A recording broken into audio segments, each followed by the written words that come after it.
sábios, vindo desfilando como macacos vestidos do Desidério de Erasmo. Olá! O episódio de hoje de Camões e a Clarice é sobre o Elogio da Loucura. O Elogio da Loucura é uma obra que faz parte da escola literária Humanismo e ela foi escrita originalmente em latim, mas ela foi publicada depois em Paris, no ano de 1511, pelo escritor filósofo e que também era teólogo Desidério de Erasmo. A obra, ela em si é uma homenagem a Thomas More, que ele é o autor de Utopia, e ele também era um grande amigo do Erasmo. Então, se a gente perceber a semelhança dos nomes, como, por exemplo, o nome More e Moria, Moria significava loucura, né? Então, aí a gente já percebe a semelhança entre os nomes. A obra O Elogio da Loucura fez muito sucesso para aquela época, né? E mesmo assim, se a gente lê, a gente consegue perceber que é uma obra ainda muito atual, né? Porque ela se trata certamente de uma das obras filosóficas mais divertidas de todos os tempos. A obra também é uma sátira, né, à sociedade do século XV, do século XVI, porque tinha como objetivo fornecer uma visão eclesiástica, renovar a igreja, porque ele tentava mostrar à sociedade um espelho de si mesma. Então, ao compararmos com a nossa realidade de hoje em dia, ainda a gente vê, né, uma sociedade que vive com os mesmos males e problemas de séculos atrás, como a hipocrisia, a perda dos valores, da vida, que são muito constantes esses problemas ainda na nossa sociedade. Agora, já adentrando mais na obra, percebemos que no livro ele criou essa deusa da loucura, né? Que representa o quê? Representa uma divindade que, metaforicamente, é como se ela fosse responsável por todos esses maus comportamentos dos seres humanos. Que ela também se autoelogia se elogia de ser uma única forma de ser, né? É como se o homem se fizesse sentir bem perante os atos, né? E a gente percebe que a luxúria, o fanatismo, tudo está presente na obra, né? A loucura, ela é filha do Plutão. Então ela conta as origens mais ou menos nesse trecho aqui que eu vou contar para vocês. Nasci de Plutão. Meu pai foi Plutão, ainda robusto, cheio de calor da juventude. E não somente por sua juventude, mas também sem dúvida pelo néctar que acabara de sorver avidamente os goles no banquete dos deuses. Então esse é um trecho da obra.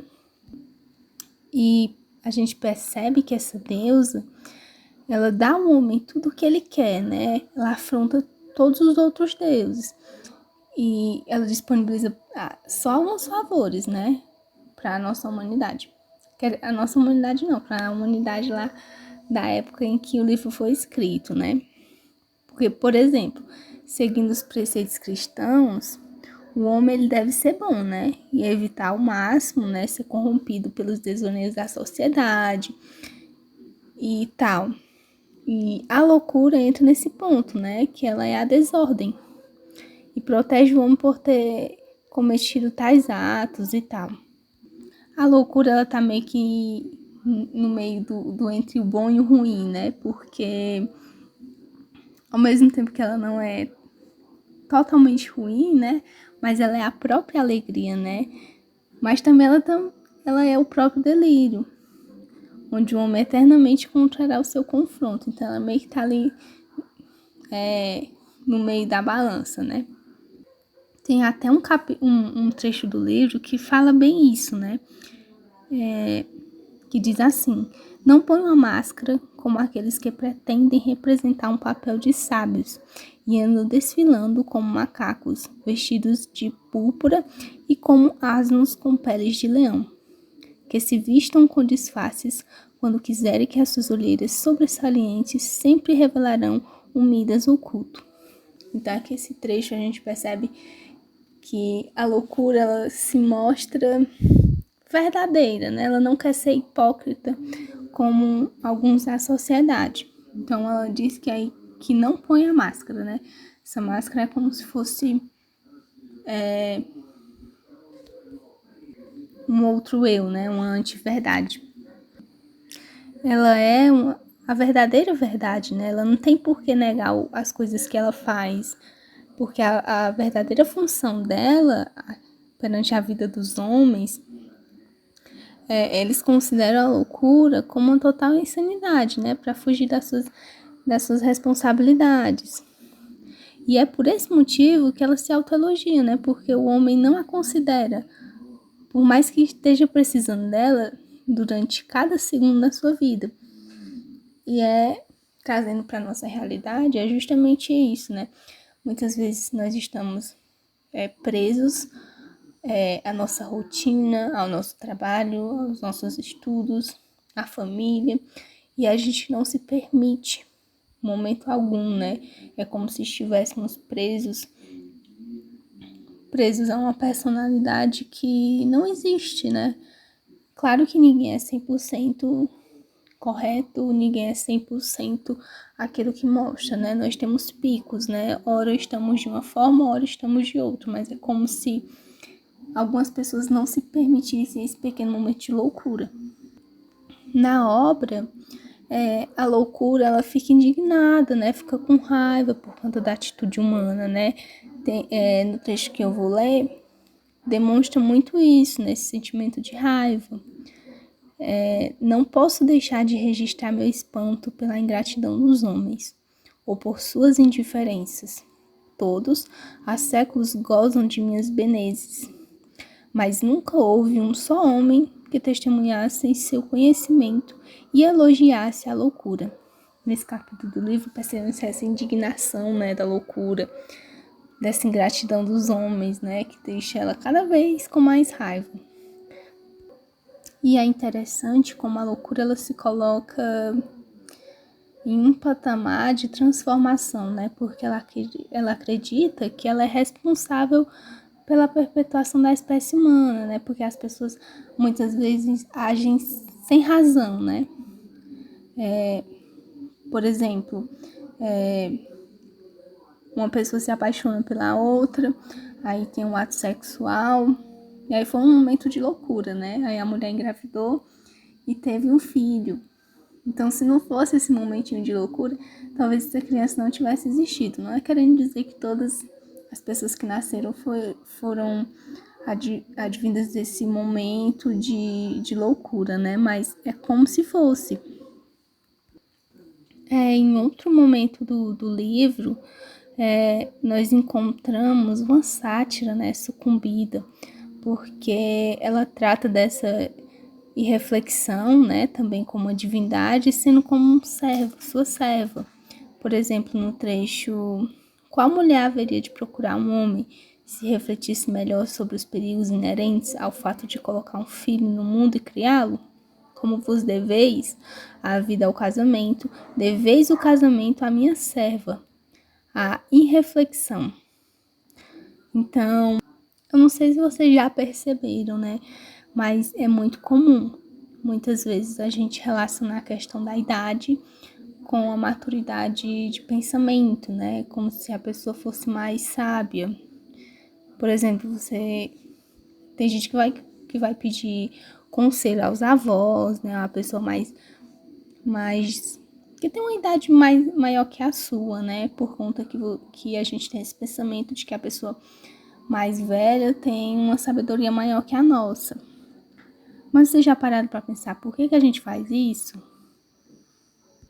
Então, a gente faz isso por conta de coisas que já vêm do passado, né? Se a gente observar, os sábios de muitos anos atrás, se você for olhar, eram tidos como a imagem de uma pessoa muito inteligente, uma pessoa que era rodeada de livros, de pensamentos que são totalmente certos, né?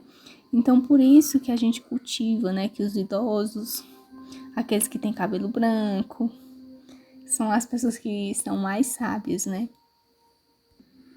E além desta imagem de velhice associada à sabedoria, ainda nos vem à mente essa ideia de reclusão social e da dificuldade do relacionamento, né? Que esses intelectuais se encontram. Por quê? Porque geralmente essas pessoas não se permitem mudar, não se permitem colocar em espaços que tirem da sua zona de conforto, né? E a loucura, ela critica isso, né? Critica esses homens, porque eles vivem totalmente a parte dos seus benefícios. E é por isso que a loucura, ela critica isso. Outro ponto muito forte na obra é sobre essa relação, né, da loucura com a mulher. Você já ouviu essa expressão, por exemplo, essa mulher é louca, né? É muito comum relacionar essa palavra às mulheres, né? Vocês já pararam para pensar que quando a mulher vai casar ou ela vai ter um bebê, né? Sem antes ela refletir sobre isso tudo, né? Ela ia aguentar indiferenças constantes, a dor do parto, a infância da criança, né? Juventude, que muitas vezes é rebelde. E a perda de liberdade, pra quê, né? Alguns dizem que isso é um ato de loucura. E temos esse trecho do livro para exemplificar. Quando diz assim: as mulheres poderiam se irritar comigo por lhes atribuir a loucura. Comigo que sou mulher, também a própria loucura? Certamente que não. Observando bem, é esse dom da loucura que lhes permitem serem, sobre muitos aspectos, mais felizes que os homens.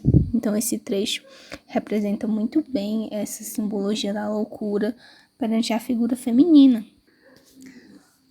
Eu pensando aqui, se a loucura ela se acha num patamar bem alto do que as outras, então seria através da loucura que a gente alcançaria a verdadeira sabedoria, porque ela se diz, né, melhor que tudo.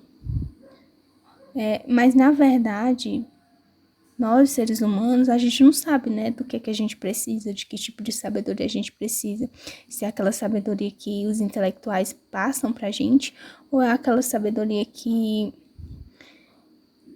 é proveniente no conhecimento de mundo do ser humano, né, que é dotado de liberdade. Então, as nossas obrigações nos impõem, né, inevitavelmente, para que essa hesitação exista, né, para que qualquer ação por medo de errar, por isso que a gente muitas vezes fica no meio da balança, né, não sabe para qual caminho ir, né. Mas também é através dessa loucura que nos permitimos ir para novos caminhos, que nos permite alcançar a verdadeira felicidade, que nos permite mudar de rotina. E é essa impulsividade que muitas vezes faz a gente conhecer aquilo que na nossa razão a gente jamais chegaria. Porque é através da loucura que as melhores paixões são vividas. Então, um sábio que não quer se entregar à loucura ou um momento de loucura, ele nunca vai saber isso, né? Se eles não se entregarem. Por quê? Porque eles têm medo, né? Porque a loucura, ela também é incerta, né? As paixões, elas ferem.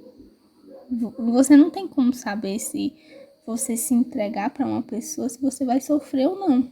Não tem como você saber, né? E é por isso que precisa ser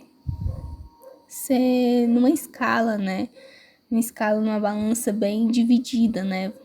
Você não pode viver só de loucura, como também você não pode viver só de razão, porque já pensou você basear a sua vida na razão, quando você chega no futuro, você observa que você teve um ideal falso, né? Você não foi verdadeiro consigo, né? Nesses trechos que eu vou ler agora, a gente percebe essa comparação, né? De tanto perseguir os animais selvagens e de alimentar-se de suas carnes, os caçadores acabam se assemelhando a eles. Não obstante, acreditam levar uma vida de reis. O sábio se refugia nos livros antigos e neles só aprende frias abstrações. O louco, ao enfrentar a realidade e perigos, adquire, ao meu ver, o bom senso. Então aí nós temos os dois lados, né, sendo postos. Cabe a cada um escolher se quer um lado ou se quer ambos. O autor ele foi muito feliz ao escrever essa obra. O Erasmo ele era conhecido por essa crítica, né, justamente que ele fez ao clero e à burguesia. Ele era teólogo, né, mas para quem não conhece o autor, para quem só lê a obra, acha que ele era um ateu, né, porque ele fazia críticas à religião. Essas críticas eram muito espontâneas e claras, né, que representavam muito bem os problemas da época.